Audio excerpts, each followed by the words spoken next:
nag-start yung pandemic, last year, 2020.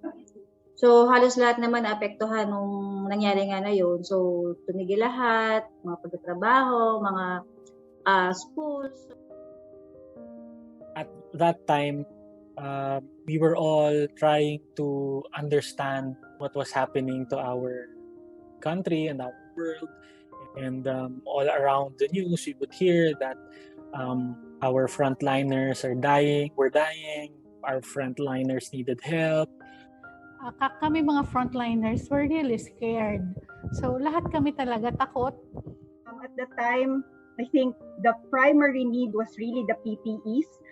There was, I think you will remember that there was like shortages, in the city. So that was one of the things that we did, was to provide PPE to our frontliners. And I think we also eventually provided as well food to our frontliners in different hospitals and I think other institutions. Papa-thank you lang kami sa inyo. March hanggang June. Sobrang mahal kasi yung hazmat suit. Yung 34,500. Marami din naman na nabili kami for our frontliners, for our 6 hospital frontliners. So we were able to gather maybe 500,000 from our own pockets of the employees, and this is again aside from the other campaigns that went on during that time, and we were able to provide PPEs to our frontliners, cash assistance or other forms of help that were asked from us by those medical groups who needed help. So it was another form of reaching out by our employees to people in need. I think more than maybe what we provided, right? The PPE, the food, it's really just our frontliners or those that in need.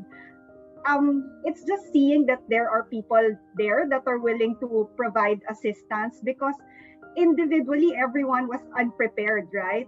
With the situation. On behalf of Dr. Mercado and the whole board of the Batangas Medical Society, we are really indebted to you, yung mga volunteer employees of the First Gen, for choosing us as one of your recipients. Kasi I know parang marami rin kayong sinuport na different associations and societies.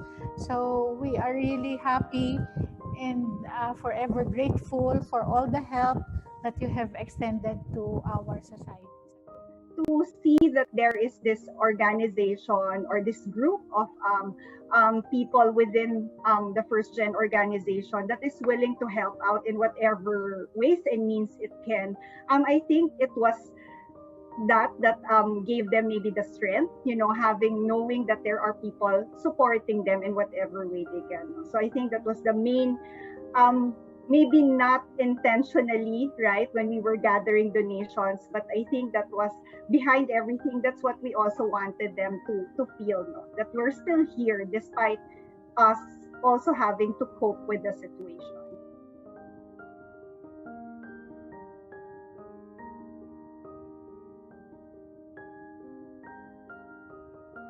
Because of this pandemic, we're limited to move and we're limited to do what we're doing before. Noong year 2020, we have come up now with 7 activities na naka-line up. But then, because of this global crisis, this COVID-19 crisis, the EB Core team decided not to push with some of the activities.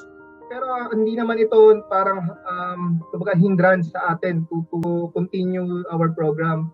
So despite nga ng challenges brought by this pandemic, the team was able to adapt to the new normal and overcome this obstacle to continue the program. The tree planting project is one of the regular projects of the Employee Power group. I think almost do it yearly at different locations, or maybe sometimes we do it in the same location but a different phase depending on our partner. We've done it in the La Mesa Eco Park for a few years. We've done it also in, I think, Mount Makiling. And last year, when the pandemic hit, we had to transition to a different platform of tree planting because of the restrictions of the government. So, in order to continue our project, to show resilience for our projects, we decided to partner with an NGO in Lobo to do an e-planting. So, for the last year tree planting activity ng group, ng team, it's actually different. It's very, the first time we did this, we tag it as e-planting because we did it online, electronically, no? So, nakakatuwa rin dahil despite nga itong pandemya, naging creative pa rin ang team para may push yung ating programa. Nag-isip tayo ng paano ba magiging mas organized yung pag-gather ng mga volunteers in terms of yung pagpili ng mga slots, o paano magbibigay ng donation. It's different to the usual na ginagawa ng tree planting natin. So, whether it's an actual tree planting or e-planting yan, still the bottom line of the program is to help our community, our environment, to recover from yung naranasan ngayon ng ating kapaligiran. As we all know, mangroves serve as shelters for small fish and other animals, and it also serves as a barrier from storms. By itself, planting mangrove trees is helpful for the environment, and at the same time, it helps our partner communities, who especially in Lobo, who rely on fishing and the seas for their survival and the projects. I think the area where we planted the trees is an eco park. So aside from giving them livelihoods through fishing and the proliferation of fish, it has added income through tourism, through ecotourism. Ngayon pong may pandemya naman, hindi naman po kami pinabayaan po dahil may mga project din po na dumating po sa aming samahan, katulad po ng mga tree planting activities ng First Gen. Dahil po malaking katulungan din po sa aming samahan, at dahil po dati po ay talagang walang kita nung magpandemya, ay ito pong tree planting na ito ay naging malaking tulong po sa aming samahan, lalo na po sa mga active members namin, dahil kahit po pandemic ay kumita po kahit pa paano yung aming mga members. Madami pong natulungan, pang dagdag gastos po sa aming mga pangailangan. So that's how we've helped the environment and our partner communities. As to our co-employees, my co-employees, of course, we all feel the need to help, which is why we have the employee power group. We have it to provide an avenue for our co-employees and friends even to help out in our own ways. So I believe kasi na every single employee in our organization has a big role to play. In my case, nagkataon lang na ako isang core team, pero whether I'm core team or I'm volunteer, my stand kasi is to contribute talaga to my treaties to the company and to the society. Nandiyan yung time ko, talent, and yung treasure para makapag-share tayo and makatulong tayo. Again, not only for the company, but also for our society and our fellow Filipinos and environment. we can always do something to help. In this case, help our environment and help our partner communities. Well, in effect, help ourselves also, because by planting more trees, as we all know, the quality of air that we breathe, it gets better. So there is always an opportunity to help the environment.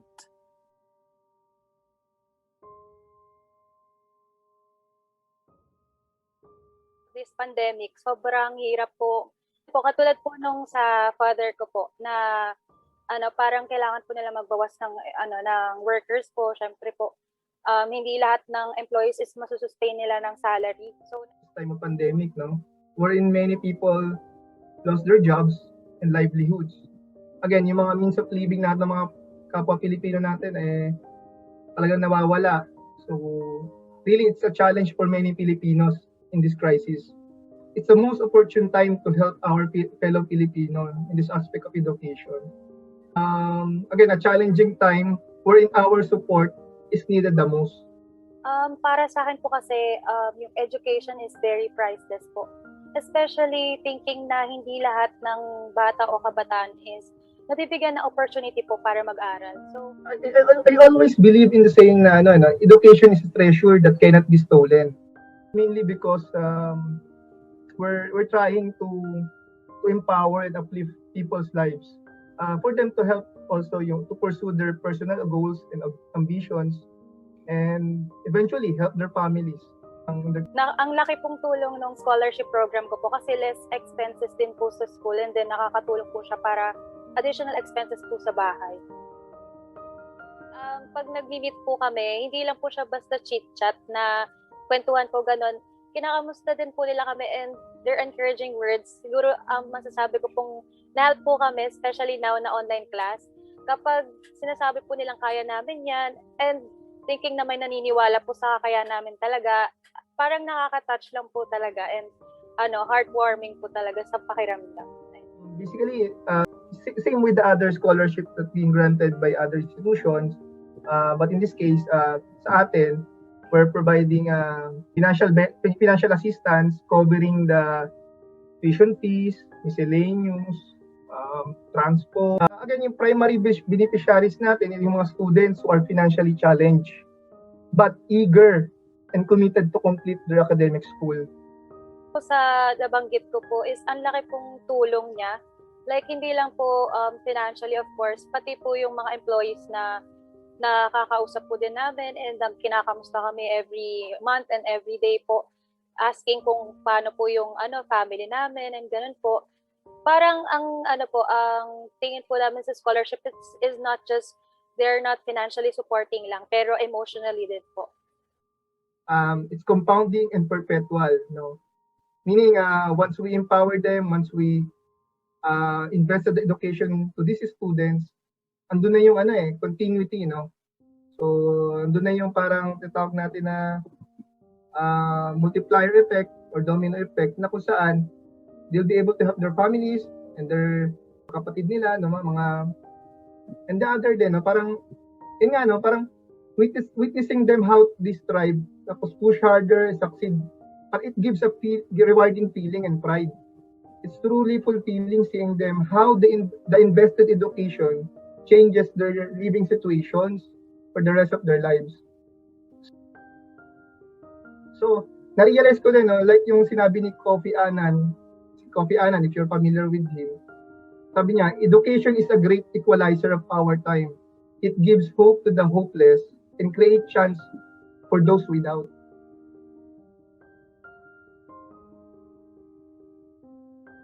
March, April last year was when, the height, or well, at least the start of the quarantine. Actually, di ba biglaan lang yung pandemic.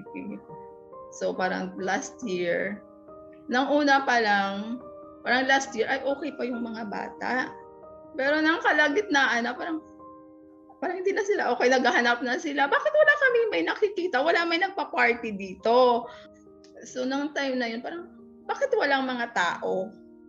Wala lang although sinasabi namin sa kanila na ay may pandemic tayo, about, inano din namin sila about sa COVID, pero siguro as bata, hindi pa nila gano'n naintindihan. Ang bata talaga bawal lumabas, di ba? I'm sure napakahirap yung mga bata na yun, i-contain mo lang sa isang lugar. Center lang siya, drop-in center. Yun ang unang konsepto dito. Pero yung iba, sa DSWD na, marami na dito nagda-drop-in, hindi na kinukuha yung bata. Pa-admit na sila ng mga bata talaga na wala ng pamilya, nire-rescue, abandoned, neglected.